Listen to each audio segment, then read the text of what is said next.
In October 2022, I took part in a 30 Faces in 30 Days challenge.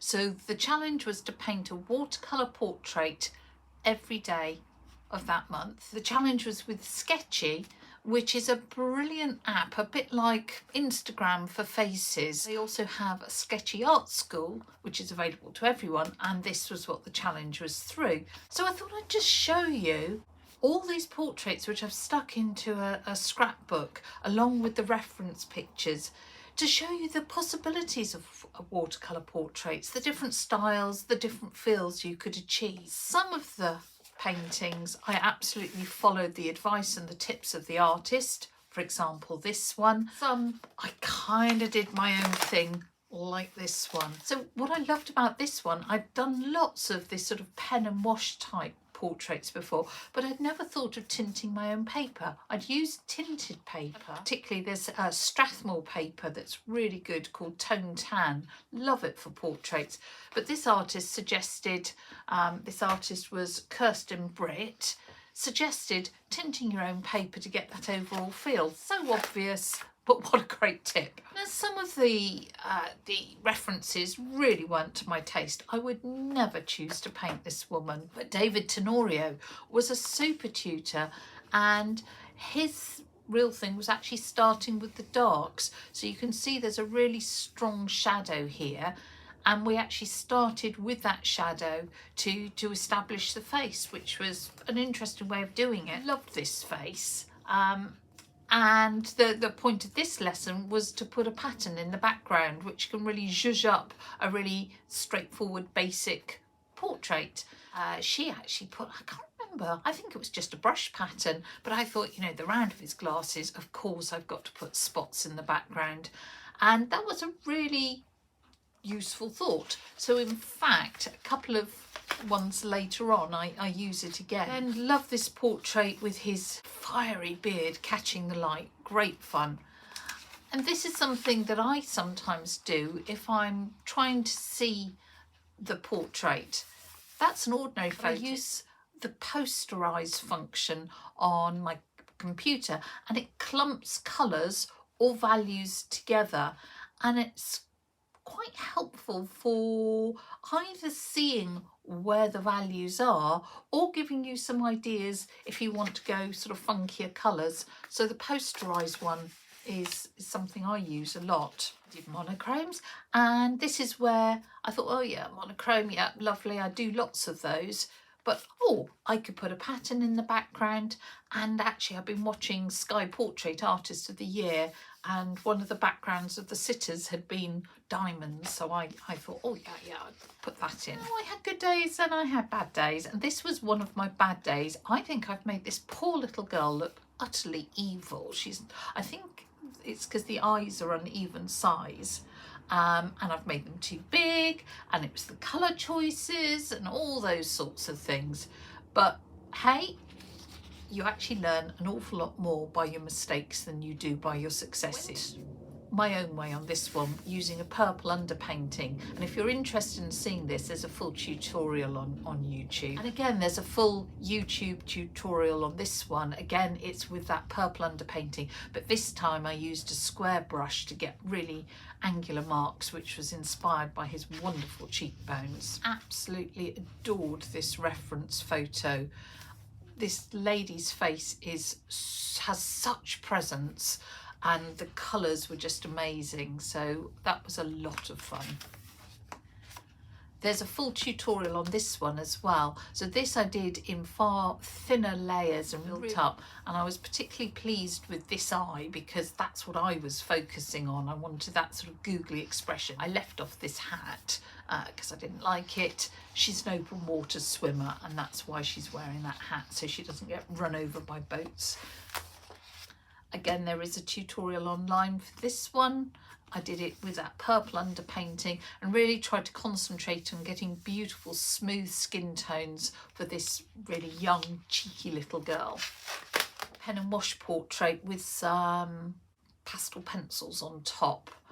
I wasn't happy with this because when I saw the muse, I was like, oh yeah, this is going to be really easy, this is going to be really fun, it's just the sort of face I would choose to paint, and it was a lot harder than I thought, so I wasn't particularly pleased, but there you go, again, that's how you learn. This one was interesting, again, not a face I would ever naturally choose to paint, which is why these challenges are good. They push you out of your comfort zone. And we started with just a biro, a ballpoint pen, underdrawing, as if we were in a coffee shop, just drawing a face that we'd seen. Had about 10 minutes for this one. It didn't inspire me.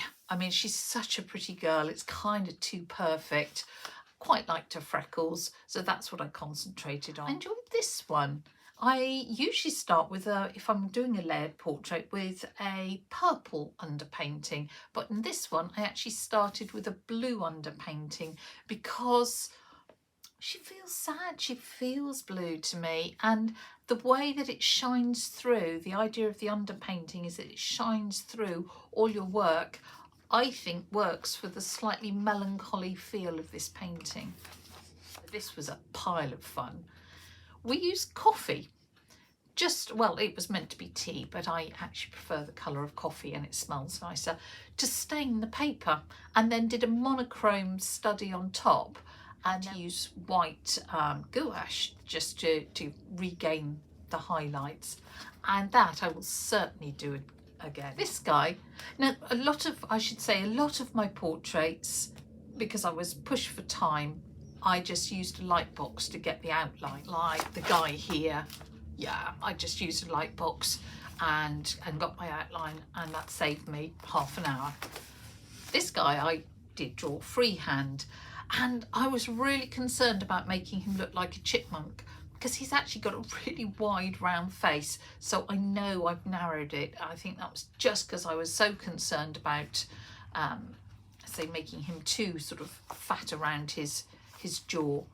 And the whole idea of this one was to put a flash of colour. I think she used a turquoise maybe, but I thought this warm was nice and then reflected it all in his face. This lady's got a wonderful smiley face, and again, not one that I would naturally choose, but I think she came out okay. And again, that was a freehand drawing one. Oh, did I struggle with this woman. She's got such a gorgeous face, loved the pose, I was really excited. Ended up doing her twice. That was a freehand drawing and that was a trace drawing, and I'm still, I have to say, not happy with either of them, but I certainly wasn't going to do her 3 times. This one I really enjoyed. I loved the one that they'd chosen, loved all the shadows on her face, so I had a lot of fun with that. I went a bit funky on this one, just trying to use really bold colours in layers and letting the layers show through, so that when you look closely you can see all the colours, but from a distance they add together and form the face. Back to my total comfort zone here of pen and wash.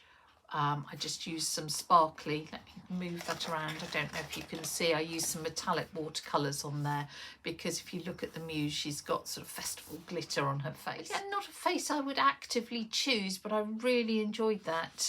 Again, it was a David tutorial, and he seems to pick faces that I don't find particularly appealing. This was such a fun day. We painted upside down. Now, I've drawn upside down because it's a really good way of tricking your brain into really seeing what's going on, but I'd never painted upside down, never occurred to me. So he was painted upside down and I had such fun with him. And then this one, really wouldn't have ever again chosen that as a reference, was painted without any pencil underdrawing. I usually just do a quick pencil sketch, or as I say, sometimes even trace, and this was done with no pencil whatsoever. So I was quite pleasantly surprised that she even looked human, and I think she looks vaguely like the muse. But yeah, that was a pleasant surprise of what you could do and how it made you sort of concentrate, but also you got a very loose rendition. Had a pile of fun with this one, very limited colour palette, I think, yeah, 3 colours, and then all her fur coat was just blown, just a short sharp puff to get those explosions. This guy's face. Again, I drew this upside down, and there is a tutorial about that upside down drawing. I did make his face too wide, I can see that now, and that was because I made the rookie error of not having my paper in the same proportions as my reference. This girl, I love the colour palette, and I followed the Tutor's colour palette, but I did struggle because she is so beautiful and so perfect, and that light is so gorgeous.